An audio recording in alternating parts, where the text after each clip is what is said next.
அன்புள்ள சகோதரர்களே, நாங்கள் பார்க்கிறோம் இந்த இடத்திலேயே தௌஃபீக்கை பற்றி நான் விரிவாகவே சொல்ல வரவில்லை. ஆனால் தௌஃபீக் என்கின்ற அம்சத்தை நீங்கள் புரிந்து கொள்வதற்காக சில அம்சங்களை சொல்கிறேன்.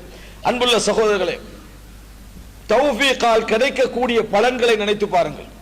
இந்த உலகத்திலே ஒரு மனிதனுக்கு கிடைக்கக்கூடிய உச்சகட்டமான ஹைர் என்று சொல்லி குர்ஆனும் சுன்னாவும் எதை எங்களுக்கு சொல்கிறது? தௌஃபீக் எங்களுக்கு எதற்கு தேவை? ஹைரை அடைந்து கொள்வதற்கு. உச்சகட்டமான ஹைர் என்று சொல்லி குர்ஆனும் சுன்னாவும் எமக்கு எதை சொல்கிறது என்று சொன்னால், ஒருவன் மார்க்க ரீதியாக உணர்வு பெற்று அதன் வழியில் நடக்கக்கூடிய வாய்ப்பு ஒருவனுக்கு கிடைக்கிறது இருக்கிறது. இதைத்தான் இஸ்லாம் உச்சகட்டமான ஹைர் என்று சொல்கிறது. குர்ஆனும் சொல்லுகிறது, ஹதீஸும் சொல்லுகிறது. ஆனால் குர்ஆனிலே நீங்கள் பார்க்கலாம், 4 மராத்திபுகளை இறைவன் சொல்லி காட்டுகிறான். 4 அதாவது படித்தரங்களை இறைவன் சொல்லி காட்டுகிறான். அதில் ஒவ்வொன்றும் ஒன்றை அப்டேட் செய்கின்ற அமைப்பில் இருப்பதை நாங்கள் பார்க்கிறோம். இந்த உலகத்திலே ஒருவனுக்கு இறைவன் ஹைரின் பக்கம் உணர்வு பெற வைக்க வேண்டும் என்றால், நல்லதின் பக்கம் திருந்தி வாழ வேண்டும் என்கின்ற எண்ணம் வைக்க வேண்டும் என்றால், அவனுக்கு முதலாவது இறைவன் எதை கொடுக்க வேண்டும்?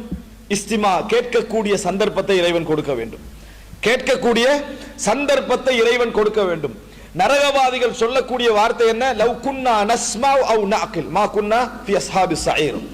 நாங்கள் செவிமடுக்க கூடியவர்களாக இருந்தால், நாங்கள் செவிமடுக்க கூடியவர்களாக இந்த உலகத்திலே இருந்திருந்தால், அல்லது விளங்கக்கூடியவர்களாக இருந்திருந்தால், நாங்கள் நரகவாதிகளாக ஆகி இருக்க மாட்டோம்.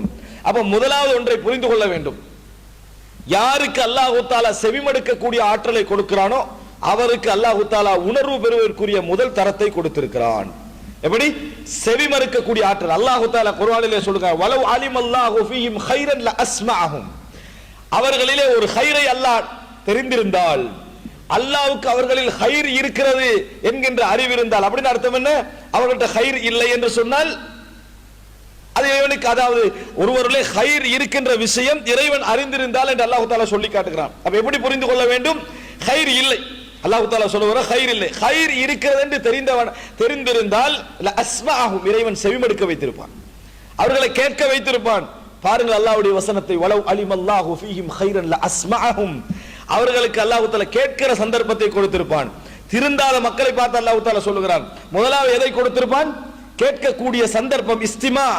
இதை அல்லாஹ் தஆலா தந்திருப்பான். அல்லாஹ் தஆலா சொல்லி காட்டுது இஸ்திமா. எனவே கேட்கக்கூடிய இந்த அம்சம் இருக்கிறது. அல்லதீன யஸ்தமிஊனல், அதாவது கௌல ஃபயத்தபிஊன அஹ்ஸன, நல்ல வார்த்தைகள், அதாவது வார்த்தைகளை கேட்டு நல்லதை பின்பற்றக்கூடியவர்கள் அல்லாஹ் தஆலா சொல்லி காட்டுகிறான். எனவே அன்புள்ள சகோதரர்களே, முதலாவது புரிந்து கொள்ள வேண்டிய அம்சம் இஸ்திமா. நமக்கு கேட்கக்கூடிய சந்தர்ப்பங்கள் கிடைக்கிறதா? நம்மளுக்கு படிக்கக்கூடிய மார்க்க விஷயத்துக்கு தவிதாழ்த்தக்கூடிய சந்தர்ப்பங்கள் கிடைக்கிறதா? ஹைரின் பக்கம் முதல் தரம் நம்மளுக்கு கிடைக்கிறது என்பது அர்த்தம். இரண்டாவது என்ன தெரியுமா? கேட்டால் நம்மளுக்கு இல்மு ஏற்படுகிறது. ஆனால் அந்த கேட்டலுக்கு பின்னால் ஒரு ஃபஹம், விளக்கம் இருக்கிறது, ஃபிக்ஹ், அதை பற்றி அறிவு இருக்கிறது. அது என்ன சொல்லுகிறது என்கின்ற அந்த இல்மு ஏற்படுவது இருக்கிறது, அது ஒரேடியாக ஏற்படாது. எத்தனையோ விஷயங்களை நாங்கள் படித்திருப்போம், எத்தனையோ விஷயங்களை கேட்டிருப்போம், விளக்கம் கிடைத்திருக்காது. இதான் அதுக்கு அர்த்தம் என்று தெரிந்திருக்காது. ஒரு குறிப்பிட்ட நாளுக்கு பின்னால், ஓ இதற்கு இதுதான் விளக்கமா என்கின்ற இரண்டாவது தரத்துக்கு மனிதன் வருவான். அன்புள்ள சகோதரர்களே, மூன்றாவது தரம், ஒரு மனிதன் ஒரு விஷயத்தை விளங்கிவிட்டான் என்று சொன்னால், இதுதான் மிக முக்கியமானது. இந்த கேட்டலுக்கும் ஒரு விஷயத்தை ஒருவன் விளங்கி விடுதலுக்கும் அந்த விளங்கிய செய்தி அவனுக்குள்ளே இருக்கும். ஆனால் அது இயங்காது, அது என்ன செய்யாது? அவனை இயங்க வைக்காது. என்றைக்கு இவன் உணர்வு பெறுகிறானோ, என்றைக்கு இவன் உணர்வு பெறுகிறானோ, அன்றைக்குத்தான் அந்த செய்தியே அவனில் வேலை செய்ய ஆரம்பிக்கும். எப்படி? உணர்வு பெறுதல். அன்புள்ள சகோதரர்களே, இது மிக முக்கியமான ஒரு இடம். இதற்கு இறைவனது தௌஃபீக் தேவை. எப்படி? இதற்கு இறைவனது தௌஃபீக் தேவை. ஒருவன் கேட்டிருப்பான், இல்மு ஏற்பட்டிருக்கும், அதனுடைய அர்த்தம், விளக்கம், ஃபிக்ஹ் அவனுக்கு ஏற்பட்டிருக்கும். ஆனால் அவன் திருந்தி உணர்வு பெறுவதற்கிறதே, அதற்கு குர்ஆன் சொல்லக்கூடிய வார்த்தை ததக்கர. குர்ஆன் சொல்லக்கூடிய வார்த்தை ததக்கர. அதனாலதான் குர்ஆன் தஸ்கிரான்னு குர்ஆனை என்ன சொல்கிறது? உணர்வு பெறுவதற்காக ஏற்படுத்தப்பட்ட ஒன்று. அன்புள்ள சகோதரர்களே, இதனால் நீங்கள் குர்ஆனிலே பார்க்கலாம், ஒரு விதமான கட்டளை, ஒரு முறை வெறுமனே அறிவுக்கு மட்டும்தான் குர்ஆன் என்றால், அகீமுஸ் ஸலா, தொழுகையை நிலைநாட்டுங்கள் என்கின்ற ஒரு வார்த்தை போதுமானது. ஆனால் அதையே இறைவன் 100 முறைக்கு மேல் திருப்பி திருப்பி சொல்கிறான் என்றால், அது வெறும் இல்முக்கு மட்டுமல்ல, உணர்வு பெறுவதற்கும் சேர்த்து. அதாவது தஸ்கிரா என்றால் அதான் அர்த்தம். அன்புள்ள சகோதரர்களே, அல்லாஹு தஆலா குர்ஆனிலே சொல்லி காட்டுகிறான், வமா யததக்கர் இல்லா மை யுனீப். பாருங்கள் எவ்வளவு அழகான ஒரு வசனம். வமா யததக்கர் இல்லா மை யுனீப்.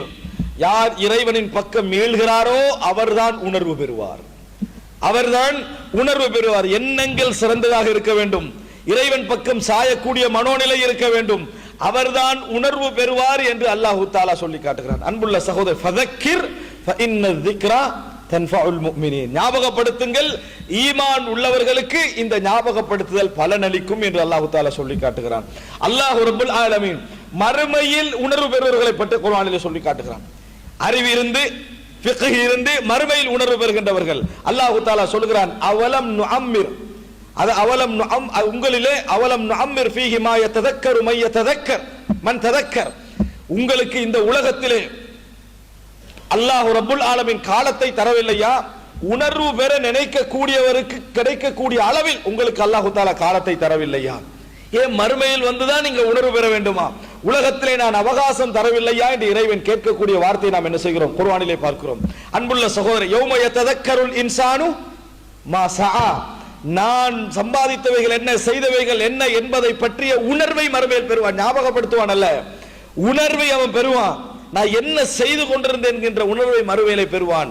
அதே போல வஜீஅ யௌம இதின் பி ஜஹன்னம யௌம இதி யததக்கருல் இன்சான் வ அன்னா லஹு ذிக்ரா. அல்லாஹ் தஆலா சொல்றான், அன்றைய தினம் யததக்கருல் இன்சான், மனிதன் உணர்வு பெறுவான். என்ன பிரயோஜனம் என்று கேட்கிறான் அல்லாஹ் தஆலா. வ அன்னா லஹு ذிக்ரா. அன்புள்ள சகோதரர்களே, உணர்வு பெறுதல் அல்லாஹ் தஆலாவுடைய கைர் ஒருவனுக்கு இருந்தால் மட்டுமே நடக்கக்கூடிய ஒரு அம்சம். அதனால தான் அல்லாஹ் தஆலா எப்படி சொல்லி காட்டுகிறான், வமா யததக்கர் இல்லா மை யுனீப். அன்புள்ள சகோதரர்களே, எனவே இந்த இடத்தை நாங்கள் புரிந்து கொள்ள வேண்டும். இந்த உணர்வு பெறுகின்ற சந்தர்ப்பம் இருக்கிறதே, அல்லாஹ் தஆலா எப்படி ஒரு மனிதர், இதுதான் உலகத்திலேயே மனிதனுக்கு கிடைக்கக்கூடிய தௌஃபீக்கிலும் உச்சகட்டமான ஒரு தௌஃபீக். இந்த மார்க்கத்தின் பக்கம் உணர்வு பெறுவதற்கான சந்தர்ப்பம் தான், மார்க்கத்தின் பக்கம் உணர்வு பெறுவதற்கான சந்தர்ப்பம் தான். கேட்டிருப்போம், விளங்கி இருப்போம், படித்திருப்போம், நமது தகவல் களஞ்சியம் எல்லாம் அறிவுகளால் நினைந்திருக்கும். உணர்வு பெற்ற அந்த அறிவு அனைத்தும் ஒரு சுபக தொழுகைக்கு நம்மளை ஜமாத்துக்கு எழுப்புவாது. ஒரு சுபக தொழுகைக்கு நம்மளை ஒரு ஜமாத்துக்கு எழுப்பாது. ஒரு முஃமினுக்கு நல்லெண்ணம் வைக்கக்கூடிய ஆற்றலை கொடுக்காது. ஆனா நிறைய அறிவு படித்திருப்போம், நிறைய விளங்கி இருப்போம், ஒரு ஏழைக்கு உதவி செய்யணும் என்ற ஒரு தூண்டுதலை அது ஏற்படுத்தாது. நிறைய படித்திருப்போம், நிறைய விளங்கி இருப்போம், என்ன அர்த்தம்? பிரயோஜனம் இல்லை. ஒரு அகராதியை போன்ற மனிதனாக வாழ்ந்து விட்டு போகலாம். உணர்வு இல்லை, ஹை இல்லை, ஹயாத் இல்லை, அதிலே உணர்வு இல்லை என்ற அர்த்தம். அன்புள்ள சகோதரர்களே, இந்த ததக்குர் இருக்கிறதே, நம்ம படித்த விளங்கிய விஷயங்கள் எல்லாம் உணர்வு பெற்று செயல்படுத்தக்கூடிய அந்த 4வது இடத்திற்கு வருகின்ற இடம் இருக்கிறது, இறைவனது தௌஃபீக்கால் மட்டும்தான் நடக்கும் என்பதை புரிந்து கொள்ள வேண்டும். அன்புள்ள சகோதரர்களே, அன்புள்ள சகோதரர்களே, இந்த ஆற்றல், இந்த தௌஃபீக் இறைவன் எங்களுக்கு வழங்க வேண்டும் என்றால் எமது எண்ணங்களை சீர்திருத்தல், நாம் நமது பாவங்களை பற்றி அச்சத்தோடு வாழுதல், இது போன்ற இந்த எண்ணங்கள், இந்த 2 நிலைகளையும் அடிக்கடி அவதானித்துக் கொண்டே இருத்தல். வாழ்க்கையில செய்ய வேண்டிய மற்ற விஷயங்கள்லாம் செய்ய வேண்டும் மார்க்க ரீதியாக. ஆனால் இந்த 2இல் மிகப்பெரிய அவதானத்தை கொடுப்பதுதான் இறைவனின் பக்கம் நாம் நெருங்குவதற்கான வாய்ப்பு ஏற்படும். அல்லாஹ் ரப்புல் ஆலமீன் அப்படிப்பட்ட வாய்ப்புள்ள மக்களாக அனைவரையும் ஆக்கியருள் புரிவார்.